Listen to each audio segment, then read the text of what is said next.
And just while we wait for those cars and some of the push trucks to come back out on the track, another good thing you can do to help us here at the Heavy Track Central Motor Speedway, if you've got any feedback you'd like to send in, whether it be good, bad or indifferent, we'd like to hear it all. Just jump on the Central Motor Speedway website, centralmotorspeedway.co.nz. Type it into your computer, fire the send button and let us hear it. And I was talking to a couple of the committee members the other day and they said they don't really get much feedback, so we must be doing something right. If you'd like to sponsor the track or you think you can help out in any way, shape or form with products, it doesn't have to be money. It can be maybe you think we need some product here at the track that your company can provide. Get hold of the club either via the Facebook page or the centralmotorspeedway.co.nz website. And we will be grateful for any of the feedback or any help you can give us. So, as a youth Ministocks line up behind the civil construction push truck, heading down towards turn number 3. Sam Sanford, she's coming inside of row number 1. Outside will be Swale as they head down through turn number 4 behind the push truck. They're given the 1 lap to go signal. So it will be the inside of row number 2 in the form of 22T will be Dylan Prattley. Outside of that will be Ashley Harrington as a push truck vacates the track into the centre. 6 lap dash, here we go. Coming down to turn number 3 now. Also in this one, in the 448T, Byron Craig. Green flags at the ready. Coming across the line, green flags down. Who's going to get the best run down to turn number 1? They're pushing it along. Swale on the outside, Sanford on the inside. As they head down there, Swale's got it.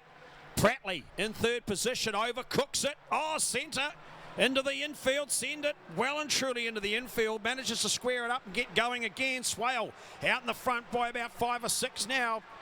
As they come round, Shearing wants to go at the front as well as they cross the line for the first time. It's Sanford in 2nd, although that 68 car of Jake Shearing heading round the outside of Sanford in turn number 2 to take up 2nd position.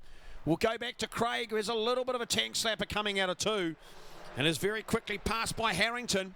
Prattley in there as well. So they'll get round there cleanly. Heading down across the stripe, Shearing takes over the lead as they go down to turn number 1. Swale in 2nd, then we go to Sanford. Everyone's cleanly through this one, so it's good to see. No problems so far. And Phillips out there as well. The 21T car doing a great job. Shearing still holds the lead from Swale. Back to Sanford, then Harrington as well as they cross for lap number 3. 3 to go. Shearing out there on the distinctive 68 number and the blue coloured car. As he heads down to turn number 3 now. Swale can't do much about it in 2nd position. And it's a whole chunk by about 10 or 12 back to Sanford. As they cross the line for lap number 4, heading down to turn number 1. These cars, 1200cc, you've got to drive them clean, get the right lines to get the most out of them. And Shearing doing the best job of that at the moment. Heading down to turn number 3, Swale just falling back a little bit more. As they come to collect the white flag, Shearing in the 68i car doing a great job. As they head down to turn number 1 and 2. Couple of back markers. Oh, spin out there at the moment. 71 car. Jade Peterson down there, spins it, gets it sorted out in turn number 2. And round he comes. Shearing crosses the line for a good win. It's a wee ways back, about 2.5 seconds to Swale. Then we'll go Sanford. Bring it home in 4th position. It's going to be Harrington. Then we'll go back to Prattley. Fastest out there that time. Second to last lap around was in fact Shearing on a 22.46. Only one of the 22. Then we'll go back to Swale on a 23.41. and Sanford on a 23.8. So some good clean racing in the non-contact sport it is.